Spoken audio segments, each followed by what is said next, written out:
क्या कभी इस बात पर गौर किया है कि जो दिमाग बचपन में एक स्पंज की तरह काम करता था, बिल्कुल स्पंज की तरह। हाँ मतलब नई भाषाएं हों, खेल हों, गणित के फॉर्मूले हों, सब कुछ झट से सोख लेता था। एकदम सही। पर वही दिमाग आज एक वयस्क के रूप में कोई नया सॉफ्टवेयर या कोई नई स्किल सीखते समय एकदम विद्रोह क्यों कर देता है? ऐसा लगता है जैसे बचपन में सीखने का जो तरीका हमें जीनियस बना सकता था, वही तरीका आज 30 या 40 की उम्र में हमारे किसी काम का नहीं रहा। बिल्कुल। और ये कोई संयोग नहीं है।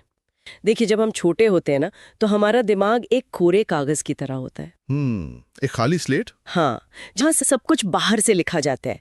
लेकिन जैसे जैसे उम्र बढ़ती है, हमारे अनुभव, हमारे पूर्वाग्रह और हमारी ज़रूरतें उस कागज़ को भर देती हैं।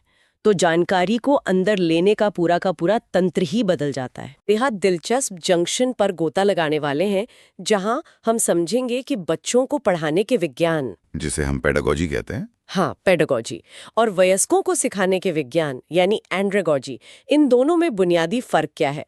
इसके साथ ही हम ये भी डिकोड करेंगे कि कोई इंसान सच में कुछ सीख रहा है या नहीं, इसे असल में मापा कैसे जाता है, जो कि बहुत जरूरी हिस्सा है। बिल्कुल। और ये चर्चा सिर्फ शिक्षकों के लिए नहीं है, ये उस हर इंसान के लिए एक शॉर्टकट है जो सूचनाओं के इस शोरगुल में खुद को एक बेहतर लर्नर बनाना चाहता है।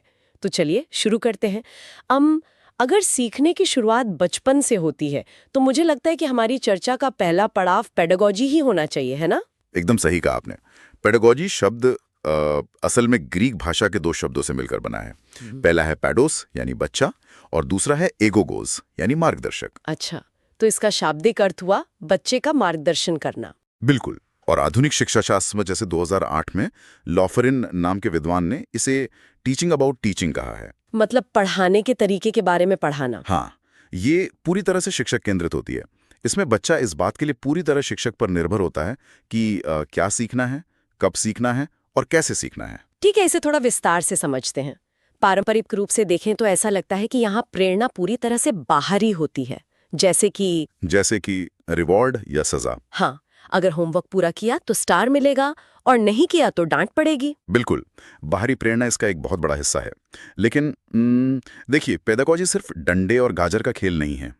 इसके कई अलग अलग अप्रोच होते हैं। जैसे कंस्ट्रक्टिविस्ट अप्रोच, जहां ये माना जाता है कि बच्चे को सिर्फ जानकारी मत दो, बल्कि उसे सक्रिय रूप से ज्ञान का निर्माण करने दो। मतलब रटाने की बजाय समझने दो।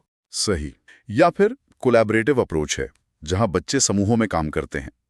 इसके अलावा रिफ्लेक्टिव और इंक्वायरी बेस्ड अप्रोच भी होते हैं, जहां सवाल पूछकर सीखने पर जोर दिया जाता है। लेकिन इन